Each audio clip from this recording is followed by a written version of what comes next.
Hello বন্ধুরা, আরেকটি নতুন ভিডিওতে তোমাদের সবাইকে স্বাগতম। আশা করছি তোমরা খুব ভালো রয়েছো। তো আজকে হলো শুক্রবার, আর আজকে বলো না সকালবেলায় উঠে দেখি আমি আর পুজো দিতে পারবো না, পিরিয়ড হয়ে গেছে।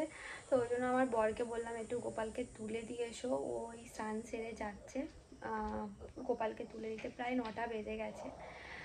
তো ও দিচ্ছে, বুঝতেই পারছো। আর আজকে সত্যি কথা বলতে গেলে মন টন কোনোটাই ভালো নেই। কারণটা আছে, একটা কারণ তো অবশ্যই রয়েছে। তো আজকে রান্নাবান্না বেলায় বলতে গেলে কিছুই নেই, কারণ কি আজকে আমাদের একটা নিমন্ত্রণ বাড়ি পড়েছে, তো সেখানেই যাব সবাই মিলে, বাড়ির সবাই। ওই জন্য রান্নাবান্না হবে না। তো নিচে চলো, গোপালকে আমার বর তুলে দিচ্ছে, সেটাই তোমাদের সাথে শেয়ার করি। আর শেয়ার করার কিছুই নেই, শুধুমাত্র ঘুম থেকে তুলে দেবে, আর কিছুই নয়, আর একটু খেতে দেবে। তো চলো নিচে যাই, আমার বরকে একটু বলে টলে দিই। রান্নাবান্না নেই, আর ফ্রিজে যে কটা ভাত ছিল আর তরকারি ডাল ছিল সেগুলো গরম করছে।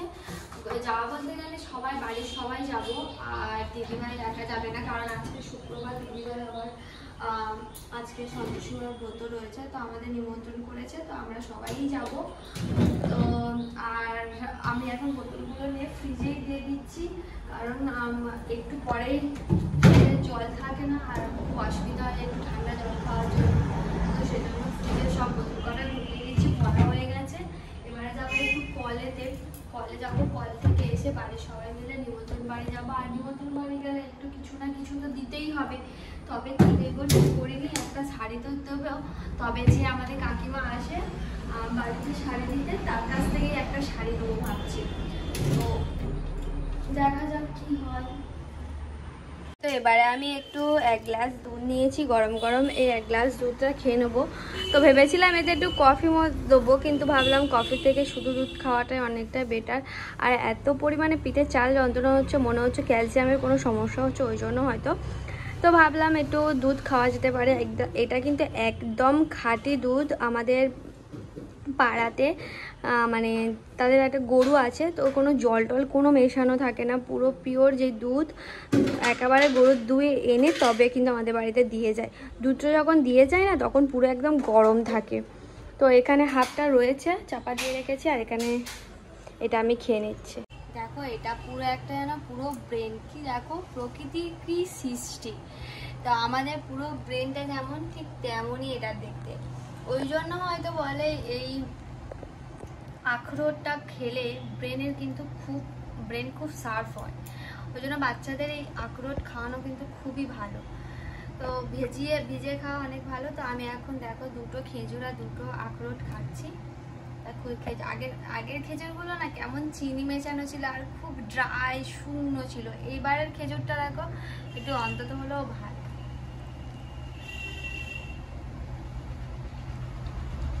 এইসব খেয়ে দিয়ে আমরা যাবো হচ্ছে খেতে। তার আগে যদি কাকিমা এসে যায় ভালো, নইলে সামনের দোকান থেকে কিনতে হবে একটা শাড়ি। এই বিছানাটা এখানে আমার শ্বশুরমশাই এখানে শোই, তো বাচ্চারা আসে, এসে গেলে খাওয়া দাওয়া করে, তো যে কারণে হচ্ছে পিঁপড়ে ভর্তি হয়ে গেছে, এত পিঁপড়ে হয়েছে। একটু বসেছি, কামড়ে খেয়ে নিল আমার। আর জ্বালা পিঁপড়ে না একটুখানি কামড়ালে কেমন একটা জ্বালা করে, কাঠ পিঁপড়ের মতো।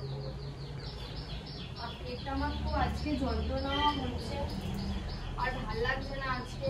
জানি না ভিডিওটা আজকে কতটা কন্টিনিউ। এবারে আমরা সবাই রেডি হব একে একে, আর আমার গোপোকে স্নান করিয়ে খাইয়ে দেয় তবে আমি বেরোবো, তার আগে বেরোবো না। তো আমি তো আজকে দেবো না, তো সেজন্য আমার বরই দেবে। তো বর ওদিকে আমার গোপসোনাকে খাইয়ে দিচ্ছে। তো আজকে চিড়ে আর বাতাসা খাবে, সেটাই খাওয়ানো হবে। কালকে দই চিড়ে খেয়েছে, আর মুড়িটা শেষ হয়ে গেছে, মুড়িটা আনা হয়নি। তো ফুপু গেছে রেডি হতে, ফুপু যাবে শুধু, দিদিভাই যাবে না, কারণ দিদিভাই তো আজকে সন্তোষীমার বউ, তো ওই জন্য যাবে না।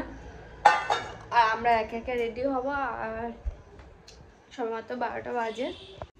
ওইদিকে ঠাকুর ঘরে আমার বর আমার গোপু সোনাকে চান করিয়ে খাইয়ে দিচ্ছে। তো দেখো বসে আছে, আমি এখান থেকে দেখাই যাচ্ছে না ঠিকঠাকভাবে অন্ধকারে। তো যাই হোক, ও ঠাকুরকে দিয়ে দিক, আমার গোপুসোনাকেও দিয়ে দিক, সব দেওয়া হয়ে গেল। ও খেয়ে ঘুমিয়ে পড়লে তবেই আমি বেরোবো। দেখো ফুকু এদিকে রেডি হচ্ছে, আর ফুকুর হচ্ছে এটা হচ্ছে দেখো ওটার পারফিউম, যেখানে যাবে ও এইটাই মেরে যাবে। দেখো ও এখন রেডি হয়ে যাচ্ছে। তা এখন কেউ তো রেডি হয় না, তুই রেডি হয়ে নিলি? বলবে তাড়াতাড়ি রেডি হোস নি, করিস নি। ও বাবা, এটা ওর দেখো, ওর এরকম পারফিউম অনেকগুলো রয়েছে, ওর মা ওকে কিনে দিয়েছে। তো এখন আছে বা এই সেন্টটা হেবি সুন্দর, সিক্রেটের এই স্মেলটা হেবি সুন্দর। তোমাদের কারে কারে এই সিক্রেট, এটা চকলেট না বলছি না, ভ্যানিলা, ওই সুন্দর সেন্টটা। তো নে রেডি হয়ে গেছে এবার ফুকু, আমরা একে একে রেডি হয়ে নিই। আমি রেডি হয়ে গেছি, বাকি সবাই রেডি হয়ে গেছে, নিচে বসে রয়েছে। এই বললো দেরি হবে করে আবার সবাই রেডি হয়ে গেছে, শুধু আমারই দেরি হচ্ছে।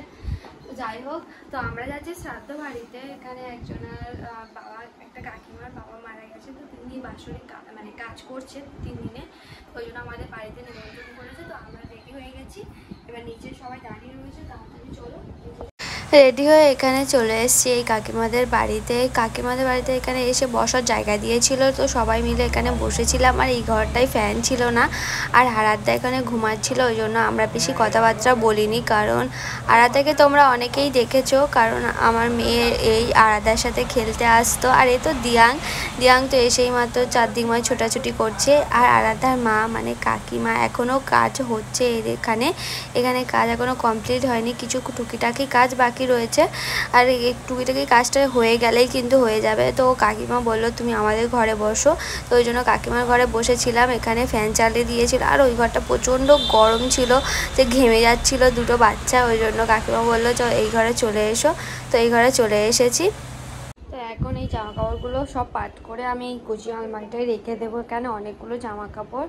তো সব পাট করে নিয়ে আমি একটু শুয়েছিলাম, খাওয়া দাওয়া করে আসার পর ওই কাকিমাদের বাড়ি থেকে এসে একটু রেস্ট নিচ্ছিলাম। ওই ঘন্টাখানেক হলো এলাম, মানে 1 ঘন্টার মধ্যে এসে সব ভালো করে গুছিয়ে নিয়েছি, একটু শুয়ে ব্ল্যাঙ্কেট রেডি করা ছিল, সব ঠিকঠাক করে নিয়েছি। আর আজকে ভাবছি এক জায়গায় যাব।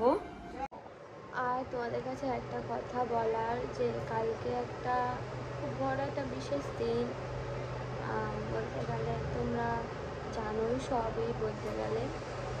কালকে 31শে মে, কালকে আমার মেয়ের জন্মদিন। ইচ্ছা আছে ওর জন্মদিনে যেমনভাবে কাটাতাম, ভালো আনন্দ করে হাসি মুখে নিয়ে সেরকমভাবে দিনটা কাটানো।